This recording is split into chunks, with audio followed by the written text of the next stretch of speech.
Àdùfẹ́ mo dé mo fẹ́ fọhùn ẹnu mi. Atótó ni mí mo fẹ́ kára wájú, ìdí ni mí wọ́n jọ mẹ́lòmíì lọ. Ẹni ní mámàdé ni mo kúkú ní dé bá. Àgòyà ooo. Torí tí kìnìún bá wọ gbótigbóti jù á mì tìtì. Ó yóò dìlú Ìbàdàn Mèsì ọ̀gbọ̀ lọ́dọ̀ Mr. Suraj Ọlárẹ̀wájú Adéṣọ̀kan.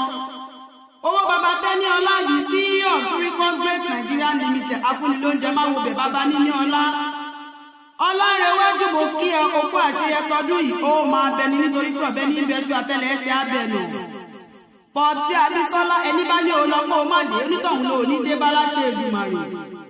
Owó bàbá oyin tó sọ́lá ò ní rìnrìn àjò àlọ́ ìdè bó o ṣe ń lọ re ló máa bọ̀ re lógun ọ̀nà iṣẹ́ rẹ ò ní díṣe. Gbogbo téèyàn fi ń gbélé ayé pẹ̀lú ìrọ̀rùn l'Elédùmarè yóò túbọ̀ dogun fún ọ. O ò ní rí gbèsò níbí ìṣèbí ọmọ láṣẹ Èdùmàrè. Ọlárẹ̀wájú ò gbogbo wàhálà rẹ lórí ọmọ lórí aya láàárọ̀ lọ́sàn-án lálẹ́ Elédùmarè oníjó já sófo. Bàbá Tẹ́ní Ọlá ó jáde kò wọlé mọ́ Elédùmarè òní fi ṣọlá fún wọn bó o ṣe ń lọ re ló máa bọ̀ re lógun ọ̀nà ilé òjèrè ọmọ Oníbàdàn nílé Olúyọ̀lé. Ìlú Ògúnmọ́lá wọ kẹ̀mbẹ̀rẹ̀ bí ìjà.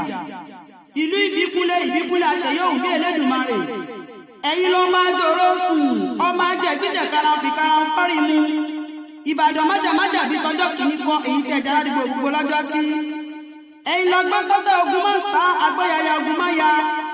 Happy birthday olùdásílẹ̀ Suricon Great Nigeria Limited oṣooṣù ọdún yìí ná ó ṣe tẹ̀mí nínú owó ọmọ àìkú tí ń ṣe baálẹ̀ ọrọ̀.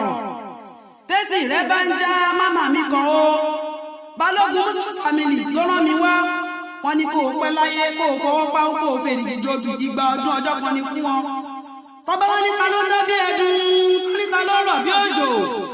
Àdùfẹ́ Ọmọṣẹ́wà lèmi ń jẹ́ Aliu ní baba tó bí mi lọ́mọ ẹ̀gbẹ́ ni mímọ́ lísàbí agbòǹgbò àkàlà. Àdùfẹ́ mo dé mo fẹ́.